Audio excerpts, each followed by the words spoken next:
Welcome to MacStories Unwind. Today's show is brought to you by Collide. I'm John Voorhees, and with me is Federico Vitici. Hey, Federico. Hello, John. How are you? I'm doing really well. You know what? I always say today's show is brought to you by. I should probably say today's episode. I'm one of those people who, the editor in me, I say things out loud, and then the editor in me goes back and makes corrections. So that's my correction. I know that people use those things interchangeably a lot, but it is a show that is made up of episodes, and Yeah. I feel like I should do it right. Although I don't know. I mean, Or you could say today's pod is brought oh to yeah, you today's by. pod. That's what we're gonna do. We're gonna call You want to be today's one of pod. those people on today's pod? What are we going to talk about on today's pod? Well, it's a pod of casts. The episodes are now called casts. And so today we'll be casting all about retro games and some picks. So we've got some good picks coming up, but I want to dig in with you and talk a little bit more about the wild world of iOS retro gaming. I know we've talked about this a lot, and I've written about it a lot on the site, but I feel like we're at this incredible inflection point that we really just need to pause, I think, and think a little bit about what this means to retro gaming in general, what it means to iOS. I mean, I think that this, it's not often that you see an entire category open up on iOS that's not, especially one that's not, related to some new technology that comes down the road and is added to the iPhone. This is a big deal. And it's a big deal, I think, in part because it's not new, in the sense that, yeah, retro gaming and emulators have been around on Android forever, and on, PC and every other platform, basically. But the thing is, and a lot of people shrug off iOS and say, oh, retro gaming, oh, welcome to the club 15 years late. You know what I mean? And it's like, sure, I get it to a degree, but we're talking about 1 billion devices. And as I think we can say pretty confidently now, there was a lot of pent-up demand for this, and it's really reaching a much broader audience, because here we are sitting recording this on a Tuesday, 6 days after Delta entered onto the App Store, and it's still the #1 free game in the United My States. God, that's incredible. And a That's lot of other incredible. countries for that matter too, but I've been keeping an eye on the US store, and the US store, I don't look at I get an email every week that tells me what the ranks are of various, charts on the App Store. So I do have a general sense for what the top free apps are week to week, and it moves around. I mean, sure, things like Instagram or Threads or Google or whatever happens to be up there a lot of the time, but they move around and trade places constantly. TikTok's #2 one week and #9 the next. But Delta has been sitting there day after day after day since Wednesday, when it, just hours after it was launched, it was in the #1 slot. Yeah, that is incredible. I've also been keeping an eye on the US App Store. And I mean, I've seen some people say like, "Oh, big deal! Like emulators have existed for a while." Yes, Right. and also like, "Oh, why would you want to play a Pokemon game on an iPhone where you get a much better experience on a 3DS?" Like, first of all, if you don't understand the concept of ease of use and access that an iPhone has compared to a 3DS, I mean, do Right. we really need to have that conversation, right? Second, while it is true that emulators have been around for a while, I think it would be silly to ignore the fact that this huge market, which is iPhone users, a pretty huge, I mean, it's a big enough market that the Department of Justice sued Apple in the United States. Yes, exactly. And the EU's all over them too, for the exact same platform. So I would say it's a pretty huge market. Now, this market went from 0 to 100, essentially. Like, there were no emulators at all on the platform, and now we have emulators basically overnight. It's the kind of overnight change that's been years in the making, because of course developers at like Riley Tested, for example, has been working on Delta for a decade at this point.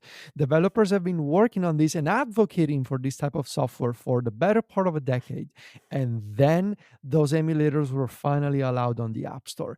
And the fact that you now have, I think the aspect that people are discounting or maybe taking for granted is that not only do you have the Delta app as an emulator on your phone, but you also have an emulator that now becomes part of a bigger ecosystem. Meaning, you get to have Delta, so Super Nintendo, Game Boy games, DS games on your phone. You can use AirPods while playing those games. You Yep. can use compatible game controllers, all kinds of You game can controllers. mirror them to your Apple You can TV. mirror them to an Apple TV using AirPlay with minimal latency. So it's not just the emulator as an app on your home screen, it's the fact that on Apple platforms, now you have a great first class citizen that allows you to play retro Nintendo games with all the benefits that come as part of the Apple ecosystem. Right, right. And look, I mean, I think one thing that is very clear is that Riley and Delta are way ahead of the pack. And that's not surprising because that app has been in development for years and years. You and I Mm. have, I looked back. I mean, I think I've been using that game since around 2018, 2019. And so it's been, it's a mature app, even though it's new to most of the world at this point. And yes, some of the other emulators that have shown up are not the best quality emulators I've ever used. I mean, that's in part because things like on Android, they've been developed for a lot longer on that platform. We'll get there. There's a lot of catching up that needs to be done. But the fact that they're there and the fact that Delta is at the top of the charts says to me that we're only going to see more of these and we're going to see them even more quickly. They're going to come quickly. They're going to be iterated on quickly. We've already heard that the maker of Providence, which is it a GameCube and Wii? Is it GameCube and Wii, Um, Federico, or is it, no, it's not. Provenance, Providence is Provenance is Sony. No, Provenance is a bunch of things actually. Okay, It's that's why. it's a multi emulator. It's got like Atari, NEC, Sega, SNK, so PlayStation 1. Like there's a Right, bunch of right, right, consoles in Provenance. Provenance is also on tvOS, so that's right. likely gonna be the first native tvOS emulator. And for context, like this opens up Provenance will open up emulation for things like the Sega Master System, the Mega Drive, or as it was called in the US, the Genesis, or the SNK, like the Neo Geo Pocket, the Bandai Wonder Swan, and the Wonder Swan Color. Like there's a bunch of platforms in this one that will be super fun to play with. Interesting. Yeah, what's interesting to me is, I mean, there's a lot of things that are open questions. I mean, one is, I mean, there's a notion floating out there that now Nintendo is going to probably crack down because now they've Mm, got the iPhone there. I'm not so sure about that. This has been, at least on the older platforms, for the older consoles, Nintendo has kind of sat by for a long time. And I think that's in part because they have a lot weaker legal argument for things that don't require a BIOS and that kind of thing. What's interesting to me is the way the rules are written for the app review guidelines. They specifically talk about retro game console emulators. Now, a couple of things that I think are interesting. One is it doesn't limit it to iOS, kind of the way a lot of the new rules have limited things because of the regulations under the DMA in Europe. But they do limit it to retro game console emulators, which is funny terminology because it's very, I don't know, it's in the eye of the beholder, right? I mean, we could see situations where maybe the PS1 is retro, but the PS2 is not retro. I don't know how it's going to work out between the original Xbox, the Xbox 360, for instance. Who knows? But I do think that this is here to stay. I don't think this is the flash in the pan that a lot of people have seemed to think it's going to be. that's a good American expression, the flash in the Yes, pan. flash in the pan. That's one I should use more. So yeah, emulators, man, what a concept, right? Yes. Yeah. All right. This episode of MacStories Unwind is brought to you by Collide. What do you call an endpoint security product that works perfectly but makes users miserable? It's a failure. The old approach of endpoint security is to lock down employee devices and roll out changes through forced restarts, but it just doesn't work. IT is miserable because they've got mountains of support tickets. Employees start using personal devices just to get their jobs done. And executives opt out the moment they're late to a meeting. You can't have successful security implementations unless you work with end users. That's where Collide comes in. Their user first device trust solution notifies users as soon as it detects an issue on their device, and it teaches them how to solve the problem without needing help from IT. That way, untrusted devices are blocked from authenticating, but users don't have to stay blocked. Collide is designed for companies with Okta, and it works with macOS, Windows, Linux, and mobile devices. So if you have Okta and you're looking for a device trust solution that respects your team, visit collide.com/MacStoriesUnwind to watch a demo and see how it works. That's KOLIDE.com/MacStoriesUnwind. Our thanks to Collide for their support of the show. I have a TV pick for you this week, John, Awesome. that I What want to is it? mention. So I've been watching and really, really loving this TV show on Peacock called Girls Five Eva. So Girls Five Eva, yeah, I know it's a funny name. It So is. this is from created by Meredith Scardino and produced, I believe, by Tina Fey, the showrunners of 30 Rock, for example. So the premise is that this is an American sitcom slash musical comedy that follows these four women who used to be part of this girl group named Girls Five Eva. They were named, so these Girls Five Eva were basically like the American take on Spice Girls from the UK. So Girls Five Eva, there were five girls, and they chose this name because, as they said, like Girls Five Eva was one more than forever, and they were select. They were huge, like in the early mid '90s, as with most like boy bands and girl groups. Mhm. And then they kind of disappeared. They each went back to live in a pretty boring normal life.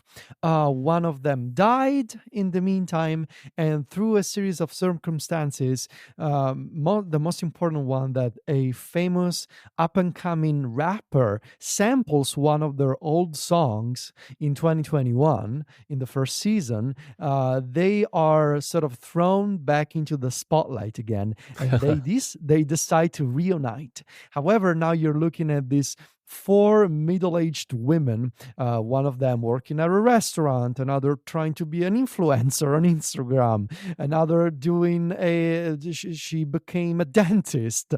So they're now trying to reunite and sort of to reignite that spark from the late 90s, with all sort of the awkward sort of moments that ensue from like the age discrepancy compared to Sure. other acts like TikTokers and influencers who are now sort of part of the showbiz in the United States. So this cast is excellent in this show. So you have of the four members of Girls Five Eva, you have so the main protagonist, I would say, is Dawn, played by the incredible singer. I didn't know she was also an actress. She's a great actress. Sarah Bareilles. Oh, yeah, yeah, I She, know who that yeah, is, yes. she's a great singer. If you haven't listened to her song "Gravity," for example, that is a longtime favorite of Sylvia and me. She plays Dawn, who's sort of like the self-proclaimed like chill one and the more mature one of the group. Busy Phillips, whom I knew from a bunch of shows from when I was younger, but of course Dawson's Creek, of course. Busy Phillips, she plays Summer, sort of the hot one, as she says, of Girls Five Eva. Paula Pell, whom I know from AP Bio. She was on AP Bio. She plays Gloria, the hardworking one of Girls Five Eva. She's now a dentist. And Renee Elise Goldsberry, who won a Tony Award for an incredible performance in Hamilton. She plays Wiki, the self-proclaimed fierce one of Girls Five Eva. And so it's a sitcom, right? So it's a very light show. But the thing is, each episode, it's structured in a way that you have the current timeline of what Girls Five Eva even though they're four, they're keeping the name. What they're trying to do in terms of new music and writing new songs, but also flashbacks to the late 90s, where you get that sort of like retro MTV type vibe. Hmm. And the show does an excellent job at conveying what those years felt like. And I remember those days because I was in middle school and then in high school in the early 2000s. So I do remember the whole MTV sort of a like Total Request Live era of like boy bands and girl groups. And so those flashbacks that alternate with the current timeline are super fun, but also the original songs that have been written for this show, even though they're silly. I mean, the theme song is literally like, it's called "We're Gonna Be Famous Five Eva," like that's what the theme song says. It's a little bit like Even, Spinal Tap in that way. It's like very over the yes, top, right? it's very over the top, but they're so fun and they are all earworms. Like they're so catchy and they Huh. stay with you. And also when they sing those songs, like especially Sarah Bareilles and Renee Goldsberry, like they are incredibly talented singers. And so when Sarah Bareilles is playing, like when Dawn is playing the piano and she's singing, you got the whole performance from Sarah Bareilles. So yeah, it's a really fun show. I'm loving all the side characters and all the other sort of subplots, like for Uh-huh. example Summer being involved with this husband, even though this husband is also like a washed up pop star from the late 90s and they have a long distance relationship. I highly recommend these shows. You can watch the first two seasons on Peacock, and then Peacock decided to not renew the series. So the third season premiered on Netflix 2 months ago. So we're going to finish the first two seasons on Peacock, which I'm using thanks to native VPN support on tvOS. And then we're going to move for the third season to Netflix. Yeah. That sounds like a lot of fun. And I will say, I actually, while you were talking, I actually looked it up. And at least in the United States, the show is all seasons are available on Netflix here. Nice. Nice. So you can get it on Peacock or Netflix. You should pass this around to Jennifer, John, because Yeah, it I sounds think like her she's kind of really. show for sure. If I don't remember if Jennifer liked Zoe's Extraordinary Playlist, but it's totally is like that kind of vibe. Like it's a Yeah. musical comedy, and I think she's really gonna like it. Very nice. Very nice. I'm looking forward to trying that out. All right, I've got an Apple TV Plus show for you, Federico. This is Franklin, which is a period drama about Benjamin Franklin. Oh, So okay. this is about a lesser known part of American history, which is Benjamin Franklin travels to France to get the support of the French monarchy in connection with the American Revolution. So it really starts out with the first episode with a lot of facts flashing up on the screen about how poorly the American Revolution and the war against the British is going for the Americans. And Benjamin Franklin, who at the time was in his 70s, takes off on a ship with his grandson Temple, who is played here by Noah Jupe.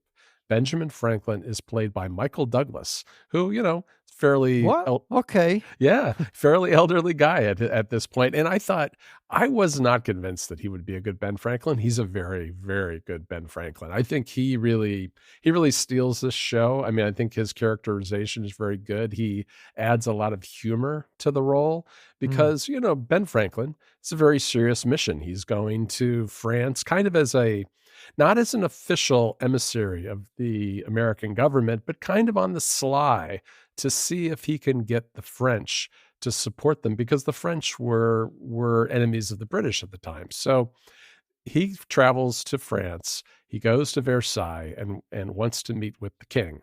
But the French are going to have none of it, at least at first. And so there's a lot of palace intrigue going on here. It's a little bit, it has elements of kind of like a, I don't know, a spy movie almost, in that There are a lot of characters playing off each other in kind of a cloak and dagger way. There is a character who is trying to enlist a bunch of mercenaries to put together weapons and ship them to the United States kind of on the sly, while Benjamin Franklin is working with them and also trying to get something more official out of the French government at the time. And then he's sent out to the countryside just kind of cool his heels while the French are deciding what to do with him and whether to support America or not. And Benjamin Franklin takes the opportunity just to have a good time. He goes off to these balls with the French aristocracy. He is chasing after women. He's eating a lot, drinking a lot. Yet at the same time, he's making connections with various French people, trying to get them to get an audience with the king and to get France to support America's revolution.